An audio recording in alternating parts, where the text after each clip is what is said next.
Whether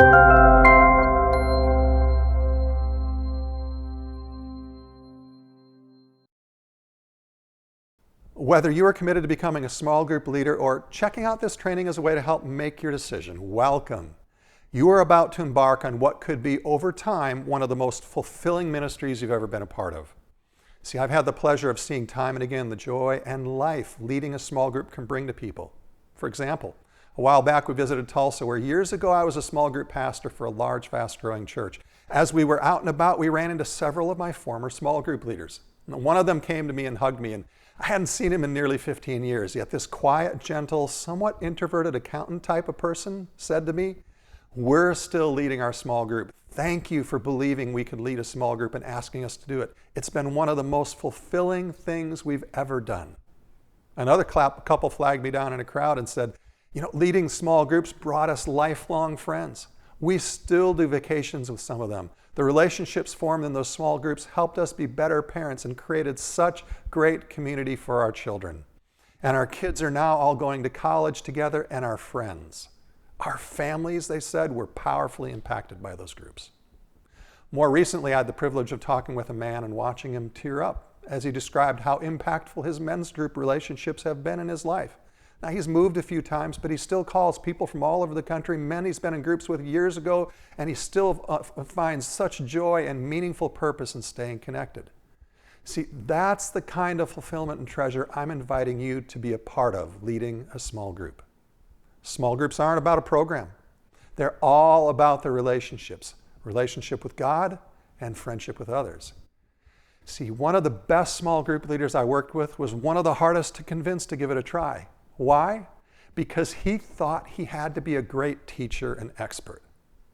Truth be told, the worst small group leaders are the ones who think they have to be the expert teacher in the room. Because small groups are first and foremost about the relationships. See, whether someone is a committed Christian or a seeker, small groups are simply a way to help people find friends to do this faith and life journey with that help them discover God's love and goodness. But let's be completely forthright. Some in the small group may very well become your best friends. But some of the people in your group will be different than you. You might never consider vacation with them. You might not even do a ton of fun stuff together outside of the group. But their friendship, nonetheless, will bring tremendous value to your life because of the different perspective and different life experience they have.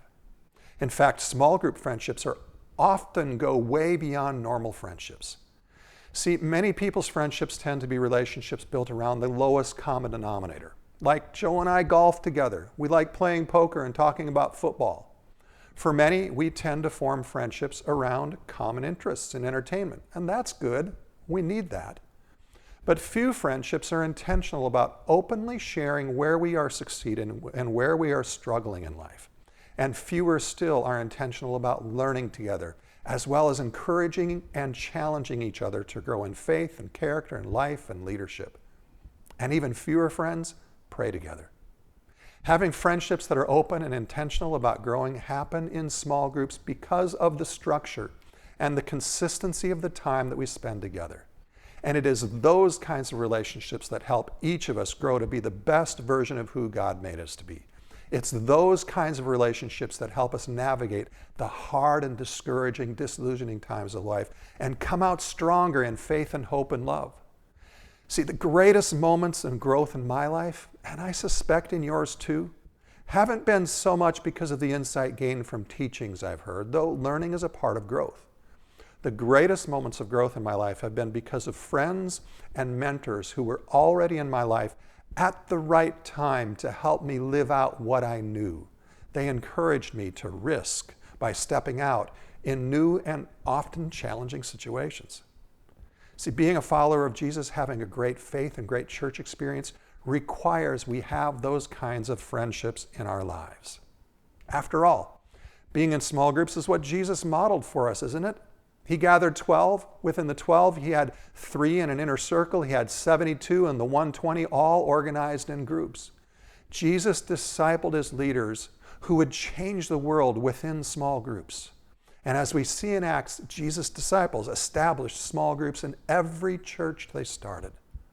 Now, I realize some people have had small group experiences that haven't been great. Some have been downright bad. I get that. But if you learn what we are teaching about leading great small groups, that doesn't have to be the case for you or the people who come to your group.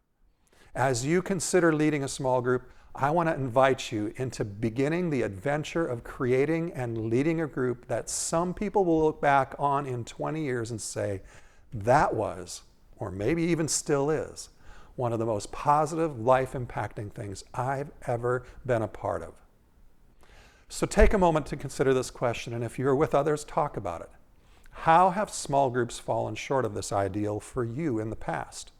And what was it that tanked them for you or for others?